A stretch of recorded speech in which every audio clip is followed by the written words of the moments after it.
Welcome back दोस्तों। आज मैं आपके सामने रिसेंटली मलयालम लैंग्वेज में रिलीज हुई दृश्यम 3 को लेकर आया हूँ। अब मूवी के बारे में बात करें तो नाइस अच्छी लगी। असली कहानी तो लास्ट 1 घंटे में चलती है उससे पहले स्टोरी बिल्डअप होती रहती है। कौन क्या करता है, क्या चाल चलता है, ये कौन है, वो कौन है, इसकी जात का। खैर लास्ट में आपको थोड़ा कंफ्यूजिंग सा लग सकता है। स्टोरी को थोड़ा ध्यान से सुनिए। हाँ, एक और बात, इसका 4th पार्ट भी आने के चांसेस है। मतलब डायरेक्टर भाई साहब ने क्लाइमैक्स में ऐसा लीड दिया। सो आप लोग वीडियो को पूरा देखना जरूर। तो अब चलिए फटाफट से वीडियो को स्टार्ट कर लेते हैं। उससे पहले प्यार फॉलो इंस्टाग्राम। कहानी की शुरुआत में ही जॉर्ज और उसकी फैमिली वाले एक मूवी को देख रहे होते हैं। एक्चुअली वो मूवी दृश्यम ही होती है। मतलब जॉर्ज का एक सपना होता है ना कि मूवी का प्रोड्यूसर बने।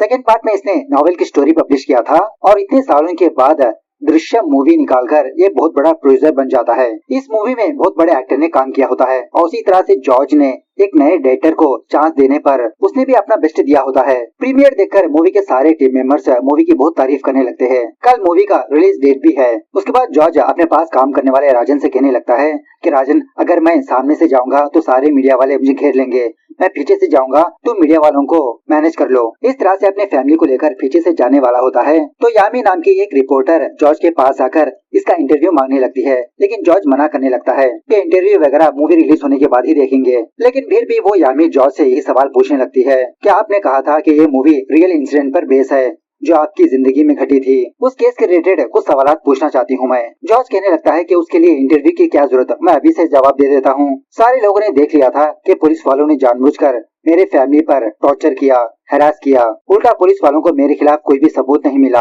अभी अभी मेरी फैमिली उस केस से बाहर निकली है। इस तरह से बताकर वहाँ से चला जाता है। खैर दूसरे दिन मूवी रिलीज होने के बाद सुपर डुपर हिट होने लगती है। जॉर्ज पहले अपनी मूवी सिर्फ केरला में ही रिलीज करता है, मतलब रीजनल लैंग्वेज। सारे टीवी न्यूज चैनल्स में इसी मूवी की चर्चा होती रहती है। दूसरे समय अमेरिका में प्रभाकर और उसकी बीवी गीता को दिखाया जाता है। शायद फिलहाल गीता को कुछ प्रॉब्लम होती है, ढंग से चल नहीं पाती, बात नहीं कर पाती, बस जिंदा लाश होती है। दूसरी तरफ जॉर्ज अपने मूवी के कामों में बहुत बिजी हो जाता है। मतलब काफी सारे डिस्ट्रीब्यूटर्स जॉर्ज को कांटेक्ट करते रहते हैं। राजन जॉर्ज के पास आकर कहने लगता है कि सर दूसरे स्टेट वाले भी हमारी मूवी की प्रिंट पूछ रहे हैं। जॉर्ज कहने लगता है नहीं, प्रिंट उन लोगों को अभी मत दो और 2 हफ्ते गुजरने दो। हमारी मूवी की रिपोर्ट अच्छी है, ऑफ कोर्स डिमांड भी बढ़ेगा। इसी दरमियान में हमको एक और बात भी पता चलती है कि जॉर्ज अपनी बड़ी बेटी अंजू की शादी करवाने की कोशिश में लगा रहता है, लेकिन एक भी रिश्ता सेट नहीं होता। अंजू अभी भी एक साइकियाट्रिस्ट डॉक्टर के पास जाती आती रहती है क्योंकि अभी भी उसको ये ट्रोमा गया नहीं होता इसके दिमाग से। लेकिन फाइनली 6 साल के बाद इसके दिमाग से वो ट्रोमा जा चुका होता है। वो डॉक्टर अंजू को यही खुशखबरी सुनाने लगती है कि अब तुमको सेशन की कोई जरूरत नहीं। दूसरी तरफ फॉरेन से शायद एक डिस्ट्रीब्यूटर जॉर्ज को कॉल करके मूवी के बारे में प्रिंट देने की बात करने लगता है। अब बेचारे जॉर्ज को इंग्लिश नहीं आती, टूटी पोटी इंग्लिश में बात करने लगता है कि मुझे थोड़ा टाइम दीजिए, मैं आपको ऑफर बताता हूँ। दूसरे दिन एक मैरिज ब्रोकर जॉर्ज के घर पर आता है। एक्चुअली रिसेंटली एक लड़के वाले जॉर्ज के घर पर आए थे अंजू को देखने के लिए, लेकिन दोबारा उन लोगों ने ये मैसेज भेजा होता है कि हमको ये रिश्ता पसंद नहीं। वो मैरिज ब्रोकर कहने लगता है कि लड़के वालों को पता नहीं कैसे ये बात पता चली, आपकी लड़की को कोई मानसिक बीमारी है, इसीलिए साइकियाट्रिस्ट डॉक्टर के पास जा रही है। जॉर्ज कहने लगता है कि मेरी बेटी को ऐसी कोई बीमारी नहीं है, वो तो अपना माइंड को क्लीन करने के लिए जाती है बस। वो मैरिज ब्रोकर कहने लगता है कि ये बात तो मुझे भी पता है सर, लेकिन लड़के वाले इस चीज को एक ऐप की तरह देख रहे हैं। जॉर्ज कहने लगता है कि आप लड़के वालों से कहो कि हम लोग शेयर देने के लिए भी रेडी है, मतलब सम काइंड ऑफ दहेज। लेकिन एक्चुअली अंजू की ही डिमांड होती है कि इसकी शादी में ये दहेज नहीं देना चाहती, ऐसा लड़का चाहिए इसको। ये सारी चीजें जॉर्ज की छोटी बेटी अनु देखकर सुनकर अपने पापा से ही बात कहने लगती है कि आप जबरदस्ती इस रिश्ते को क्यों सेट करना चाहते हो। नहीं पापा, ये रिश्ता हमें भी नहीं चाहिए। तो जॉर्ज अपनी छोटी बेटी की बातों को मान लेता है। हाँ बेटा, तुमने सही कहा, जबरदस्ती की शादी करवाना ठीक नहीं। हमारी अंजू के लिए कोई ना कोई अच्छा लड़का मिल जाएगा जो अंजू को समझ सके। बाद में वो साइकियाट्रिस्ट डॉक्टर जॉर्ज और उसकी बीवी रानी को अपने पास बुलाकर कहने लगती है कि अंजू के दिमाग में अभी भी कुछ सवालात है और उन सवालों के जवाब अभी भी उनको नहीं मिले। आप अपने बच्चों को लेकर एक छोटी सी ट्रिप पर जाइए, उनसे खुलकर बात करिए, उनके डाउट्स को क्लियर करिए। सो जॉर्ज उसी तरह से अपनी फैमिली को लेकर एक छोटे से ट्रिप पर जाता है। शॉकिंगली जॉर्ज इसी जगह पर अपने एडवोकेट को भी बुलाया होता है। अंजू और अनु से कहने लगता है कि तुम्हारे मन में दिमाग में जो भी सवाल है वो एडवोकेट से पूछ सकते हो। मतलब एक्चुअली अंजू और अनु अभी भी उस केस को याद करके थोड़ा सा डर रहे होते हैं कि कहीं पुलिस वाले इनको दोबारा डिस्टर्ब ना करें। क्या दोबारा पुलिस वाले हमारे घर पर आ सकते हैं, हमको पुलिस स्टेशन ले जा सकते हैं। वो एडवोकेट कहने लगती है कि टेक्निकली ये केस अभी खत्म नहीं हुआ, लेकिन प्रैक्टिकली कब का खत्म हो चुका है। लोग इस केस के बारे में ऑलरेडी भूलते जा रहे हैं और वैसे भी हमारे कंट्री में काफी सारे पेंडिंग केसेस है, कई साल चलते हैं ऐसे केसेस। गीता और प्रभाकर इस केस को दोबारा रीओपन करवाने के बाद ही ये केस थोड़ा बहुत आगे बढ़ सकता है, लेकिन उन दोनों ने तो कब का छोड़ दिया इस केस को। अब रही पुलिस की बात, उनके पास तो ऑलरेडी काफी सारे केसेस है। इस केस से जिसको फायदा मिलना चाहिए था वही लोग चुप बैठे हैं। अगर पुलिस वालों को इस केस में कोई एविडेंस मिलेगा तभी ये केस रीओपन कर सकते हैं। तब तक आप लोग यही समझिए कि ये केस क्लोज हो चुका है। इस तरह से जॉर्ज और उसकी फैमिली को दिलासा दिलाने लगती है। उसके बाद वो एडवोकेट जॉर्ज को साइड में बुलाकर पूछने लगती है कि आपने अपने फैमिली से उस एसिड की बात क्यों छुपाई और मुझे भी कुछ बोलने नहीं दिया उसके बारे में। जॉर्ज कहने लगता है कि कुछ बातें छुपाना जरूरी है। अगर मैं सारी चीजें मेरे बच्चों को बता दूंगा तो शायद मेरे बच्चे मुझे आज एक क्रिमिनल की तरह देखेंगे। दूसरी तरफ वो रिपोर्टर यामी और उसका टीम मेंबर एक पुलिस वाले के पास जाकर वरुण के केस के बारे में पूछने लगते हैं कि सर हम वरुण के केस को एक डॉक्यूमेंट्री की तरह प्रेजेंट करना चाहते हैं, इसमें आपकी मदद चाहिए। एक्चुअली ये पुलिस वाला फिलहाल सस्पेंशन में होता है। सेकंड पार्ट में ये बंदा और उसकी वाइफ जॉर्ज के नेबर्स थे जो उनके घर पर 24/7 नजर रखा करते थे, वही बंदा होता है ये। खैर वो यामी धीरे धीरे इस पुलिस वाले से कहने लगती है कि सर आप ऑफिशियली हमारी मदद ना करिए, लेकिन अनऑफिशियली हमें कुछ इन्फॉर्मेशन चाहिए, हमको आपकी सपोर्ट की जरूरत है। वो पुलिस वाला पैसों के लिए मान जाता है, ठीक है मैं तुम्हारी मदद करूंगा वरुण के केस में। दूसरी तरफ अनु अपने फोन में कोई चीज को देखकर शॉकिंगली अपने पापा के पास जाकर वो वीडियो दिखाने लगती है। एक्चुअली जॉर्ज की वो मूवी यूट्यूब में पायरेसी हो चुकी होती है। जॉर्ज यही बात अपनी मूवी के हीरो को बताने पर वो हीरो जॉर्ज से कहने लगता है कि हम दोनों कल ही डीजीपी के पास जाकर इसकी कंप्लेंट करेंगे। दूसरी तरफ वो यामी एक और पुलिस वाले के पास जाकर इसी वरुण के केस के बारे में कुछ और सवाल पूछने लगती है। पूछताछ के दौरान यामी को ये बात पता चलती है कि जॉर्ज शायद वरुण के रिमेनिंग्स को लेकर एक फॉरेस्ट एरिया में गया था, वहाँ पर 2 घंटे रुका था, लेकिन वो फॉरेस्ट तो बहुत बड़ा फॉरेस्ट है, पुलिस वाले कहाँ पर ढूंढेंगे, कहाँ पर खुदाई करेंगे। हो सकता है कि जॉर्ज ने पुलिस वालों को भटकाने के लिए वहाँ पर गया होगा, रुका होगा। ये यामी कौन है, इस केस पर क्यों इतना इंटरेस्टेड है, ये हमको बाद में पता चलेगा। पुलिस वाले खुद भूल चुके होते हैं इस केस को, लेकिन यामी दोबारा खुदाई करती रहती है। दूसरी तरफ वो मैरिज ब्रोकर जॉर्ज के पास आकर एक और लड़के का रिश्ता लेकर आता है। लड़का फॉरेन में जॉब करता है, लेकिन जॉर्ज को ये बात पसंद नहीं होती कि इसकी बेटी इसकी आंखों से दूर हो, मतलब यहीं पर आसपास ही हो तो सही होगा। बाद में जॉर्ज शहर पर आता है उस डीजीपी से मिलने के लिए। उसी जगह पर इसकी मुलाकात सुरेश बाबू से होती है। अब ये सुरेश रिटायर हो चुका होता है, बस कुछ काम से यहाँ पर आया होता है। इत्तेफाक से इसकी मुलाकात जॉर्ज से होती है। इसी बातों में वो सुरेश दोबारा जॉर्ज से उसी केस के बारे में पूछने लगता है कि अब तो वो केस तुम्हारा खत्म हो चुका है ना। काफी सारे सवाल पूछते रहता है, लेकिन जॉर्ज चुपचाप बैठा रहता है सुनते हुए। बाद में वो सुरेश अपने बेटे के बारे में जॉर्ज से कहने लगता है कि मेरे बेटे को डायरेक्शन में इंटरेस्टेड है, कुछ शॉर्ट फिल्म्स भी बनाया है उसने, अगर किसी डायरेक्टर के पास उसको काम दिलवा दोगे तो रास्ते पर आ जाएगा।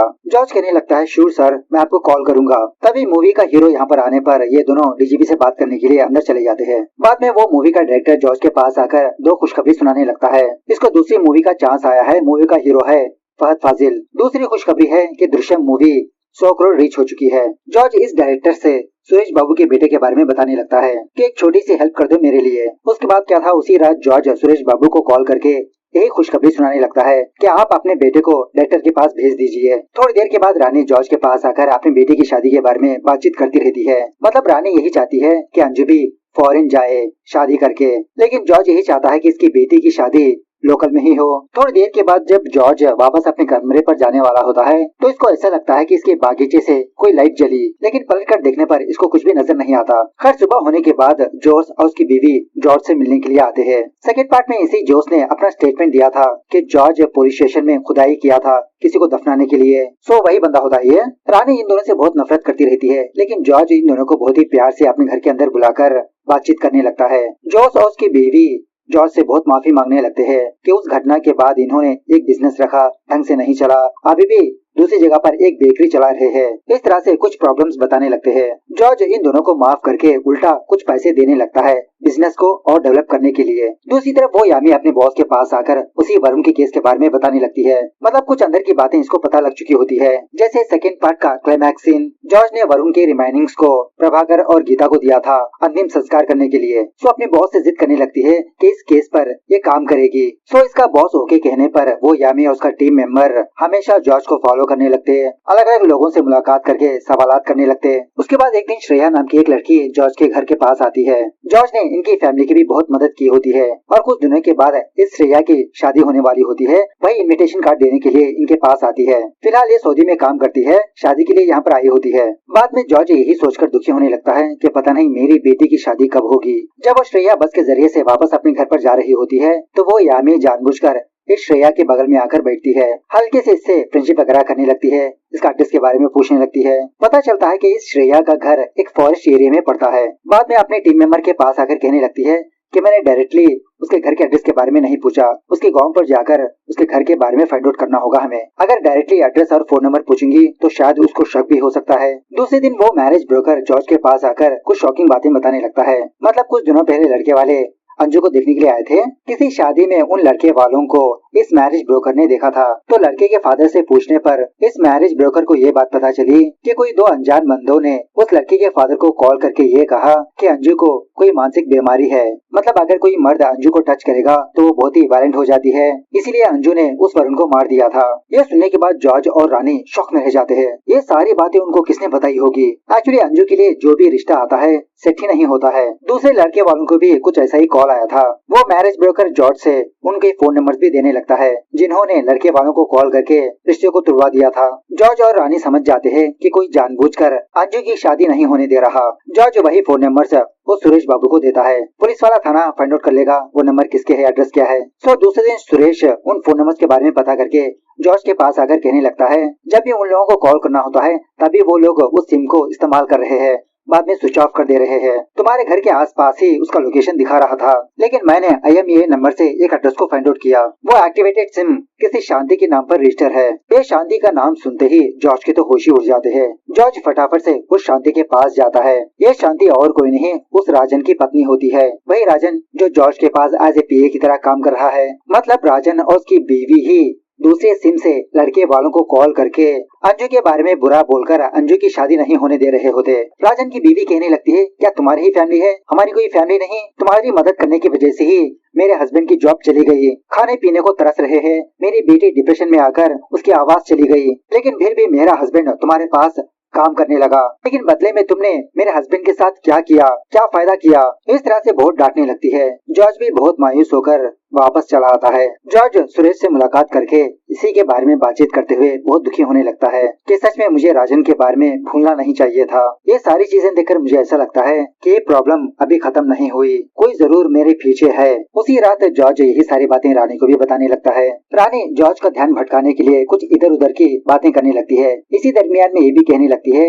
कि कल रात मैंने हमारे बागीचे में एक टॉर्च लाइट को देखा था, शायद चोर होंगे, केले चुराने के लिए आए होंगे मैंने समझा, लेकिन केले तो वही के वही है। ये सुनने के बाद जॉर्ज को ये चीज बहुत ही वियर्ड लगने लगती है। कुछ दिनों पहले इसने भी अपने बागीचे में एक टॉर्च लाइट को देखा था ना। सो उसी वक्त अपने हाथ में टॉर्च लाइट लेकर अपने बागीचे में जाता है। तभी जॉर्ज को एक छोटा सा गड्ढा नजर आता है। मतलब गड्ढा होता है लेकिन उसके ऊपर घास होती है। उस घास को हटाकर देखने पर इसको ये बात पता चलती है कि कोई रिसेंटली यहाँ पर गड्ढा खोद रहा है। जॉर्ज फटाफट से इस गड्ढे को कवर करके वापस अपने घर के अंदर चला जाता है। थोड़ी देर के बाद एक अनजान बंदा इसी गड्ढे के पास आता है। वो बंदा और कोई नहीं सहदेवन होता है। सुबह होने के बाद जॉर्ज उस गड्ढे को पूरी तरह से कवर कर देता है, मतलब मिट्टी वगैरह डालकर। उसी वक्त वो मैरिज ब्रोकर जॉर्ज के पास आता है। जॉर्ज उस बंदे से कहने लगता है कि हमको फॉरेन रिश्ता भी चलेगा। दूसरी तरफ वो यामी और उसका टीम मेंबर उस श्रेया की फोटो लेकर उसके घर के बारे में फाइंड आउट करने की कोशिश करते रहते हैं। फाइनली वो दोनों उस श्रेया के घर को फाइंड आउट कर ही लेते हैं। यहीं पर एक और शॉकिंग बात पता चलती है कि ये यामी और कोई नहीं उस सहदेवन की बेटी होती है। ये सहदेवन अपनी जॉब खोने के बाद पियक्कड़ बन गया और उसी तरह जॉर्ज से रिवेंज लेने के लिए मौके की तलाश में होता है। उसके बाद वो यामी अंजू की उस साइकियाट्रिस्ट डॉक्टर के पास जाकर अपना एक झूठा केस बताने लगती है। मतलब कहने लगती है कि मैडम मेरा एक बॉयफ्रेंड है और रिसेंटली उसने मेरे साथ फिजिकल होने की कोशिश की, लेकिन मैं अभी भी इसके लिए रेडी नहीं हूँ। मैंने उसको धक्का दे दिया। क्या आगे जाकर मेरी मैरिज लाइफ में कुछ प्रॉब्लम हो सकती है। रिसेंटली मैंने ऐसा ही एक केस के बारे में सुना था अंजू लड़की का। इस तरह से धीरे धीरे अंजू के बारे में पूछने लगती है उस केस के बारे में। लेकिन ये डॉक्टर भी बहुत ही चालाक होती है, उस यामी को कुछ भी नहीं बताती, बस यही कहने लगती है कि उस अंजू को ऐसा कुछ भी प्रॉब्लम नहीं था। वो साइकियाट्रिस्ट डॉक्टर उसी वक्त जॉर्ज को कॉल करके उसी यामी के बारे में बताने लगती है। मतलब उसके आने का इंटेंशन कुछ और ही लगता है मुझे। एट द सेम टाइम वो मैरिज ब्रोकर एक और लड़के का रिश्ता लेकर जॉर्ज के घर पर आता है। लड़के का नाम होता है अवीरा। फिलहाल दुबई में इसका खुद का बिजनेस होता है। अनु अवीरा की फोटो देखकर एक छोटी सी बात को नोटिस करने लगती है कि उस अवीरा के कान में हियरिंग एड है। मैरिज ब्रोकर कहने लगता है कि काफी साल पहले उस लड़के का एक छोटा सा एक्सीडेंट हुआ जिसकी वजह से उसको सुनाई देना बंद हो गया, मतलब एक कान से ही सुनाई नहीं देता, लेकिन हियर एड से अच्छी तरह से काम चला लेगा। ये ऐप सुनने के बाद रानी मना करने लगती है, लेकिन जॉर्ज कहने लगता है अरे ये कोई ऐप नहीं, इंसान की लाइफ में एक्सीडेंट होना नॉर्मल है ना, और वैसे भी अभी शादी की बात आगे नहीं बढ़ी, देखते हैं क्या होता है। उसके बाद एक दिन लड़के वाले जॉर्ज के घर पर आते हैं अंजू को देखने के लिए। सो लड़के वालों को अंजू बहुत पसंद आ जाती है। दूसरी तरफ जब वो श्रेया कहीं पर जाकर वापस अपने घर पर आती है तो शॉकिंगली ये अपने घर के पास उस यामी को देखती है। मतलब ये यामी बहाना बनाने लगती है कि मैं और मेरे फादर यहाँ से गुजर रहे थे,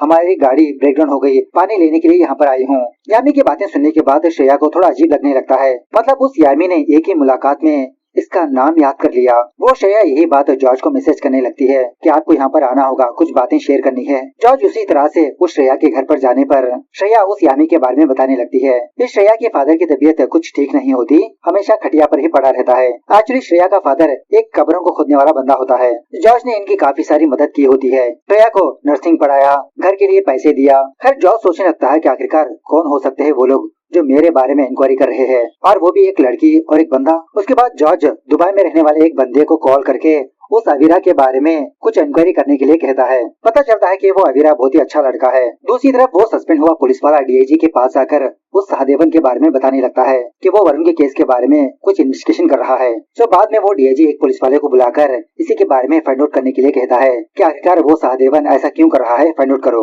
बाद में एक दिन जॉर्ज की फैमिली वाले भी उस अवीरा के घर पर जाकर उनके फैमिली से मुलाकात करते हैं। लड़के की फैमिली वाले भी उनको बहुत पसंद आते हैं। फाइनली शादी का डेट फिक्स करने का सोच लेते हैं। जॉर्ज की फैमिली जाने के बाद लड़के वालों के घर पर वो सहदेवन और उसी तरह से राजन वहाँ पर जाते हैं। बाद में उस अवीरा का फादर जॉर्ज को कॉल करके यही बात बताने लगता है कि दो लोग हमारे घर पर आए थे, अंजू के बारे में कुछ अनाप शनाप बात करने लगे, लेकिन मैं उन दोनों को डांट डपट कर वहाँ से भेज दिया। एक्चुअली मैंने दूसरे बंदे को नहीं देखा, उसकी गाड़ी की फोटो क्लिक कर लिया है मैंने। इस तरह से वो फोटो जॉर्ज को भेजने लगता है। दूसरी तरफ वो सहदेवन उस साइकियाट्रिस्ट डॉक्टर के पास आकर उसको मारने की धमकी देकर अंजू की फाइल को हाजिर कर लेता है, और इसी तरह से अंजू के फाइल में कुछ चेंजेस भी करने के लिए कहता है। अब वो डॉक्टर डर के मारे वही काम कर देती है। सहदेवन जाने के बाद वो डॉक्टर फटाफट से जॉर्ज को कॉल करके ये बात बताने लगती है कि एक बंदा मेरे पास आया था, मेरी बेटी को मारने की धमकी दी, सर मैं बहुत ही मजबूर थी। अब जो भी चीजें घट रही होती है जॉर्ज अपने फैमिली वालों को कुछ भी नहीं बताता। उसके बाद जॉर्ज उस जोश को अपने पास बुलाकर उस गाड़ी का नंबर देकर उसके ओनर के बारे में फाइंड आउट करने के लिए कहता है। सो सहदेवन के बारे में पता चलने पर जॉर्ज फटाफट से उस सहदेवन के घर के पास जाता है। वहीं पर सहदेवन की बेटी यामी को भी देखता है। बहुत बड़ा झटका लगता है इसको। जॉर्ज कहने लगता है देखो सहदेवन, तुम्हारे और मेरे बीच कुछ नहीं है, तुम मेरे फैमिली का पीछा छोड़ दो। एक्चुअली सहदेवन के एरोगेंस की वजह से ही इसकी जॉब चली गई। सहदेवन कहने लगता है कि जॉर्ज अब तक तुम अपनी लक की वजह से बचते आ रहे हो, लेकिन अब तुम्हारा सामना मुझसे हो रहा है। अभी तो गेम शुरू हुआ है, मैं इस गेम में जीतने के लिए किस हद तक भी जा सकता हूँ। अपनी बड़ी बेटी की शादी करने वाले थे ना तुम, देखता हूँ मैं भी तुम कैसे करोगे, उसको विदेश कैसे भेजोगे। उसी रात वो सहदेवन श्रेया उसके फादर के घर पर आकर इन दोनों को मार पीट कर यही बात पूछने लगता है कि उस दिन तुमने जॉर्ज को किसका स्केलेटन दिया था, सच सच बताओ वरना मैं तुम्हारी बेटी को मार दूंगा। श्रेया का फादर डर के मारे उस सहदेवन को कुछ सच्चाइयां बताने लगता है। उसके बाद श्रेया का फादर जॉर्ज को फोन करके ये सारी बातें बताने लगता है। श्रेया जॉर्ज से कहने लगती है कि मैं सोच रही हूँ कि फांसी के पुलिस स्टेशन पर जाकर उसकी कंप्लेंट कर दूं। जॉर्ज कहने लगता है ठीक है तुम वो काम कर दो। दूसरी तरफ फिलिप नाम का एक पुलिस वाला वो डीआईजी थॉमस को फोन करके कहने लगता है कि सर उस सहदेवन ने वरुण के केस में कुछ फाइंड आउट किया, वो आपसे बात करना चाहता है। थॉमस कहने लगता है ठीक है तुम एक काम करो, उस सहदेवन को गेस्ट हाउस के पास लेकर आओ, देखते हैं क्या बताएगा वो। तो बाद में सहदेवन उसी तरह से थॉमस से मिलने के लिए गेस्ट हाउस पर जाता है। फिर जो थॉमस और वो पुलिस वाला फिलिप है इसको डांटने लगते हैं कि तुम्हारे ऊपर एक लड़की ने कंप्लेंट दर्ज किया, लोगों के पास जाकर तुम डरा धमका रहे हो, तुम ऐसा क्यों कर रहे हो। वो सहदेवन इन दोनों को कुछ भी नहीं बताता, चुपचाप खड़ा रहता है। थॉमस कहने लगता है कि फिलिप ये ऐसे मुंह नहीं खोलेगा, इसके ऊपर एक्शन ले लो। ऐसा कहकर जब बाहर आता है तो प्रभाकर इस थॉमस से मिलने के लिए आया होता है। पहले तो वो प्रभाकर वीडियो कॉल करके अपनी बीवी गीता को दिखाने लगता है, लेकिन वो गीता थॉमस को देखने के बाद भी कुछ भी रिएक्ट नहीं करती। प्रभाकर थॉमस से कहने लगता है कि गीता डिप्रेशन में आकर अपना हाल इस तरह से कर लिया, ना किसी से बात करती। उसके दिमाग में यही बात घूम रही है कि उसने अपने बेटे को इंसाफ नहीं दिला पाई। प्रभाकर की बातों से थॉमस को एक और बात पता चलती है कि एक्चुअली प्रभाकर ने ही सहदेवन से कहा कि इस केस पर तुम काम करो, इसलिए सहदेवन उसकी बेटी यामी जॉर्ज की फैमिली के पीछे हाथ धोकर पड़े होते हैं। यह सुनने के बाद थॉमस प्रभाकर पर हल्के से गुस्सा करने लगता है कि आपने उस सहदेवन को क्यों चूज किया। वो पहले से ही वायलेंट बंदा है, उसकी हरकतों की वजह से ही उसकी जॉब चली गई। प्रभाकर कहने लगता है कि लेकिन सर, सहदेवन ने एक बात फाइंड आउट किया, मतलब पुलिस वालों को एक कंकाल मिला होता है ना, ऑफ कोर्स वो कंकाल वरुण का नहीं होता। श्रेया के फादर ने दूसरी कब्र खोदकर किसी बंदे के कंकाल को जॉर्ज को दिया था, मतलब रिप्लेस कर दिया था। यह मैं सेकंड पार्ट में देख लिया था। तो उस बंदे के बारे में वो सहदेवन पता कर चुका होता है। लेकिन फिर भी थॉमस प्रभाकर को समझाने लगता है कि धीरे धीरे लोग इस केस के बारे में भूलते जा रहे हैं, ये केस ठंडा पड़ चुका है, आप क्यों गड़े हुए मुर्दे उखाड़ रहे हो। प्रभाकर कहने लगता है कि सर, मेरे अंदर भी एक गिल्ट है कि मैंने अपने बेटे को इंसाफ नहीं दिला पाया। अब मेरे पास मेरी एक बीवी है, अगर मैंने उसको भी खो दिया तो इस दुनिया में मेरा कोई भी नहीं रहेगा। सो अपनी बीवी के लिए मैं इस केस को एक एंड देना चाहता हूँ। हमारा दर्द उस जॉर्ज को भी भुगतना पड़ेगा। इसी बातों के दरमियान में सहदेवन इन दोनों के पास आकर कहने लगता है कि मैंने ऑलमोस्ट फाइंड आउट कर लिया कि जॉर्ज ने वरुण की लाश को कहाँ पर दफनाया। मुझे लगता है कि वरुण की लाश को श्रेया के घर के नीचे ही दफनाया होगा। अब श्रेया का घर एक बहुत ही घने जंगल में होता है। 5 साल पहले जॉर्ज ने वहाँ के एक प्लेस को खरीद चुका था, लेकिन रजिस्ट्रेशन श्रेया के फादर पर कर चुका होता है और उसी तरह से घर बनवाकर श्रेया के फादर के नाम कर चुका होता है। और उसी तरह उसी जॉर्ज ने श्रेया की फैमिली को काफी सारी मदद की। थॉमस कहने लगता है कि हम लोग वहाँ पर डायरेक्टली जाकर खुदाई नहीं कर सकते, क्योंकि अगर जॉर्ज और वरुण के बीच कोई कनेक्शन होगा तभी हम इस केस में आगे बढ़ सकते हैं। तुम ही बता रहे हो कि वो घर जॉर्ज के नाम पर नहीं है, तो वी हैव नो राइट्स। उसके बाद थॉमस उस सहदेवन को बाहर भेजकर प्रभाकर को एक सीक्रेट बात बताने लगता है कि प्रभाकर जी, हमारे इन्वेस्टिगेशन में एक बात पता चली। उस जॉर्ज ने 35 लीटर का एसिड खरीदा था। उसके काफी सारी बागीचे है, वो एसिड किसी न किसी बागीचे में यूज किया होगा, मतलब ऐसा हो सकता है। लेकिन उसके बाद उस जॉर्ज ने हर महीना सिर्फ 5 लीटर का एसिड ही खरीदा। मतलब थॉमस प्रभाकर को इनडायरेक्टली ये बताना चाहता है कि जॉर्ज ने वरुण के कंकाल को एसिड में डालकर डिस्पोज कर दिया होगा। तो ऐसे में हम इस सहदेवन की बातों पर भरोसा नहीं कर सकते। प्रभाकर कहने लगता है तो फिर क्या हम इस केस में कुछ नहीं कर सकते?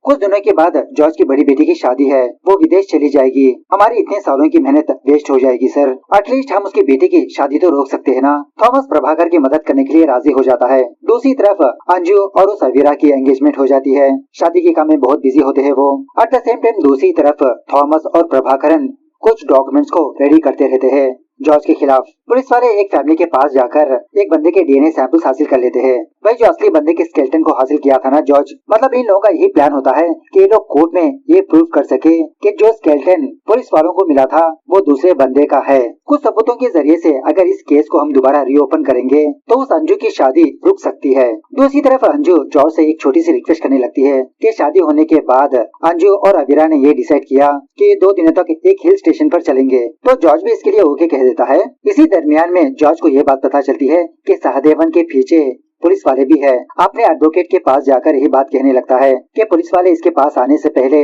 अगर मैं बेल को रेडी कर लिया तो। इसके एडवोकेट कहने लगती है, अरे सर, मुझे तो ऐसी कोई इन्फॉर्मेशन नहीं मिली कि वो केस दोबारा रीओपन हुआ।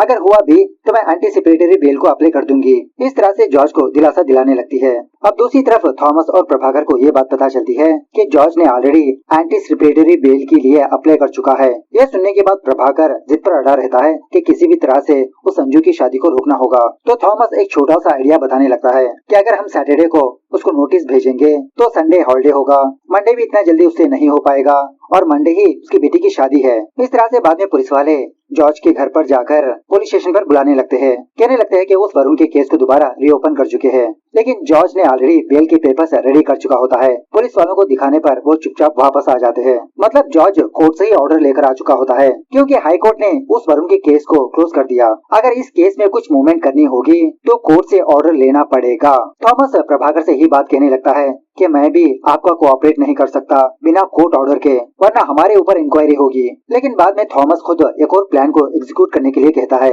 उसके बाद फाइनली शादी का दिन आ ही जाता है। सारे लोग शादी के काम में बिजी होते हैं, लेकिन जॉर्ज को अंदर से घबराहट होती रहती है कि पता नहीं किससे कौन सा कॉल आ जाए, मेरी बेटी की शादी ना रुक जाए। घर से बाहर आकर देखता है तो उसके घर के बाहर काफी सारे पुलिस वालों की गाड़ियां होती है। एट द सेम टाइम दूसरी तरफ प्रभाकर का लॉयर कोर्ट में आकर यही आर्ग्यू करने लगता है कि आज जॉर्ज को और उसकी फैमिली को कोर्ट में प्रोड्यूस होना होगा। ऑफ कोर्स उसी कोर्ट में जॉर्ज की लॉयर भी होती है। इसने ऑलरेडी जज से बात कर चुकी होती है कि आज जॉर्ज की बेटी की शादी है। जज साहब, ये सब कुछ उनका एक प्लान है शादी को रोकने के लिए। पुलिस वालों के पास जॉर्ज के खिलाफ कोई भी सबूत नहीं। प्रभाकर का लॉयर एक झूठी रिपोर्ट भी जज के सामने प्रोड्यूस करने लगता है कि उस अनु को कुछ मानसिक बीमारी है, अगर कोई भी मर्द उसको टच करेगा तो वो वायलेंट हो जाएगी, तो ऐसे में वो शादी कैसे कर सकती है। जॉर्ज की लॉयर भी चुप नहीं बैठती, जबरदस्त तरीके से इसका डिफेंस करने लगती है कि उसका खुद का पर्सनल मामला है और वैसे भी वो कोई बहुत बड़ी डिसीज नहीं है। दूसरी तरफ जॉर्ज ये देखता है कि वो पुलिस वाले जज के अंदर भी आ चुके हैं।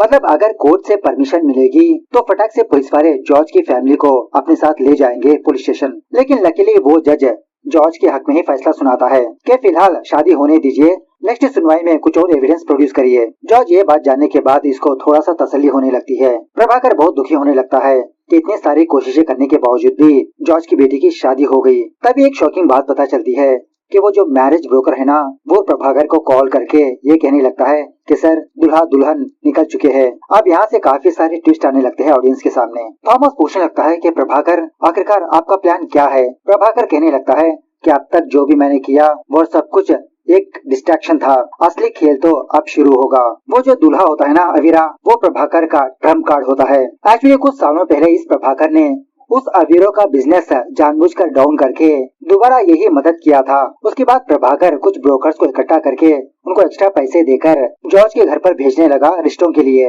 लेकिन जॉर्ज अपनी बेटी को विदेश नहीं भेजना चाहता था, तो वहाँ पर प्रभाकर को थोड़ा प्रॉब्लम आई थी। लेकिन बाद में जॉर्ज ने अपना निर्णय बदल दिया और उसी तरह शादी के बाद हनीमून पर हिल स्टेशन जाने का प्लान यही प्रभाकर का ही था। मतलब प्रभाकर ने उस अवीरा से कहा और अवीरा ने उस अंजू को मनवा लिया। प्रभाकर ऐसे रिसोर्ट को सेलेक्ट करता है जो शहर से बहुत ही दूर हो। फर्स्ट नाइट की रात अवीरा अंजू को बेहोशी की दवाई देकर सुला देगा। उसके बाद वो सहदेवन इनके कमरे पर आकर कुछ सबूतों को क्रिएट करने लगता है। मतलब प्रभाकर का यही प्लान होता है कि अंजू को एक दिमागी बीमारी है, अगर कोई भी मर्द इसको छुएगा तो ये वायलेंट हो जाएगी। तो फर्स्ट नाइट की रात को जब अवीरा इसके करीब जाने लगा तो अंजू ने चाकू लेकर इस पर अटैक किया। वो अवीरा डर के मारे भाग गया। सबूत क्रिएट करने के बाद वो सहदेवन जॉर्ज को वीडियो कॉल करके उसकी बेटी को दिखाने लगता है। जॉर्ज फटाफट से अपनी गाड़ी लेकर उस रिसोर्ट पर जाने लगता है अपनी बेटी को बचाने के लिए। थोड़ी देर के बाद वो सहदेवन पुलिस वालों को फोन करके उस रिसोर्ट के बारे में बताने लगता है। मतलब उस रिसोर्ट के अंदर एक क्राइम हुआ। थोड़ी देर के बाद अंजू को होश आने पर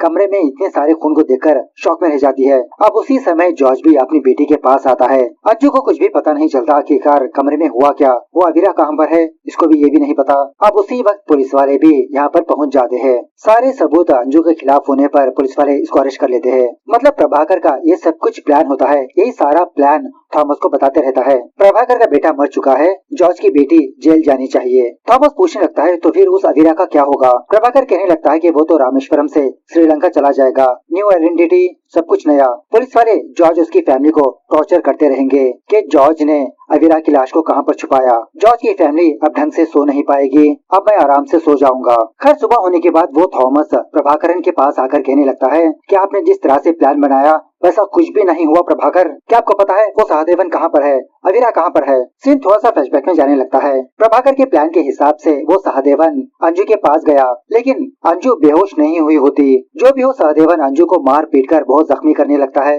अब ऑलरेडी सहदेवन ने जॉर्ज को वीडियो कॉल किया था, तो जॉर्ज फटाफट से अंजू के पास आता है। वो तो कमरे में बेहोश पड़ी होती है जख्मी हालत में। जॉर्ज ने खुद यहाँ पर पुलिस वालों को बुलाया होता है। पुलिस वालों से कहने लगता है कि सहदेवन नाम के एक बंदे ने मेरी बेटी पर अटैक किया। जॉर्ज दरवाजा तोड़कर अपनी बेटी के पास जाकर हॉस्पिटल ले जाने लगता है। सो थॉमस यही सारी बातें प्रभाकर को बताने लगता है और ये भी कहने लगता है कि शायद उस सहदेवन ने उस अवीरा को भी मार दिया होगा। ऐसा कहते हुए ये दोनों फटाफट से उस सहदेवन के घर पर जाते हैं। पता नहीं उस साले ने क्या कांड कर दिया होगा। शॉकिंगली वहाँ पर जॉर्ज होता है, जॉर्ज कुट्टी। सीन दोबारा थोड़ा फ्लैशबैक में जाने लगता है। सहदेवन के साइड से जॉर्ज को कॉल आया। जॉर्ज फटाफट से अपनी बेटी के पास जाने लगा। रास्ते के दरमियान में जॉर्ज के दिमाग में एक बात खटकती है। कुछ दिनों पहले जॉर्ज ने अपने बागीचे में एक छोटे से गड्ढे को देखा था ना, सहदेवन ने ही उस गड्ढे को बनाया था, क्योंकि सहदेवन का एक सेपरेट प्लान होता है कि वो अवीरा को मारकर उस गड्ढे में दफना दे, जॉर्ज को फंसा दे। जॉर्ज उस जोश को फोन करके फटाफट से अपने बागीचे के पास जाने के लिए कहता है। सहदेवन जरूर वहाँ पर आएगा उसको रोकने के लिए। तो सहदेवन उसी तरह से जॉर्ज के घर पर जाकर कुछ करके वापस अपने घर पर आता है। लेकिन शॉकिंगली सहदेवन के घर पर जॉर्ज और जोश आ चुके होते हैं। सहदेवन को मार पीट कर पूछने लगता है कि बताओ उस अवीरा का तुमने क्या किया, कहाँ पर दफनाया। पहले तो ये सहदेवन बताने से मना करने लगता है, लेकिन बाद में इसको बहुत जख्मी करने पर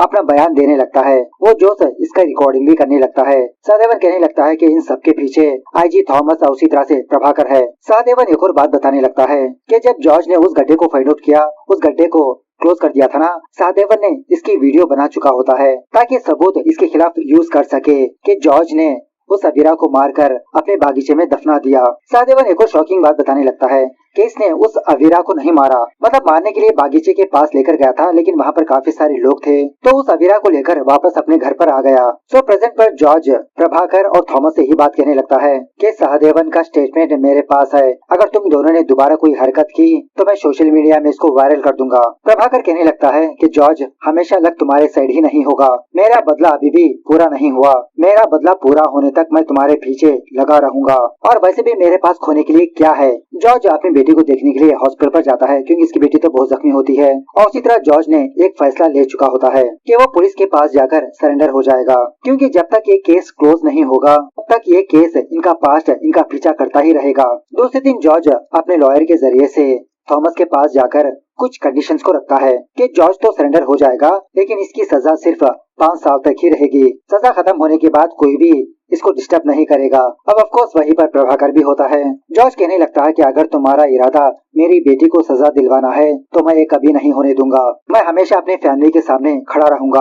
अगर तुमने दोबारा ऐसी सोच तुम्हारे दिमाग में लाई तो मैं तुमको मार दूंगा, इस चीज को यहीं पर रोक दो। थोड़ी देर के बाद वो अवीरा प्रभाकर को कॉल करता है। वो रामेश्वरम से श्रीलंका जा रहा होता है। जब जॉर्ज और जोस उस सहदेवन के पास आकर इसका बयान ले रहे थे, उस वक्त वो अवीरा वहीं पर था। इन दोनों को देखकर वो अवीरा वहाँ से भाग गया। सो प्रभाकर से पूछने लगता है कि आपको पता था ना कि वो सहदेवन मुझे मारने वाला था। प्रभाकर कहने लगता है कि तुमको मारने का हमारा प्लान ही नहीं था, वो तो सहदेवन ने होशियारी दिखाई थी। सीन दोबारा थोड़ा फ्लैशबैक में जाने लगता है। जब सहदेवन ने जॉर्ज को वीडियो कॉल किया था ना, जॉर्ज फटाफट से अपनी बेटी के पास गया। उस वक्त सहदेवन ऑलरेडी कुछ सबूत को क्रिएट कर चुका होता है। जॉर्ज इस केस को और भटकाने के लिए अपनी बेटी को बहुत जख्मी करने लगता है, मारने पीटने लगता है। मतलब जॉर्ज ने ऑलरेडी जान लिया था कि ये सब कुछ एक ट्रैप है। सो उसी वक्त जब पुलिस वाले आते हैं तो पुलिस वालों को जॉर्ज ने सहदेवन के बारे में बताया। अंजू होश में आने के बाद भी यही स्टेटमेंट देने लगती है कि मुझ पर अटैक करने वाला वही सहदेवन है। ये सारी सच्चाइयां जानने के बाद प्रभाकर और थॉमस के तो होश उड़ जाते हैं।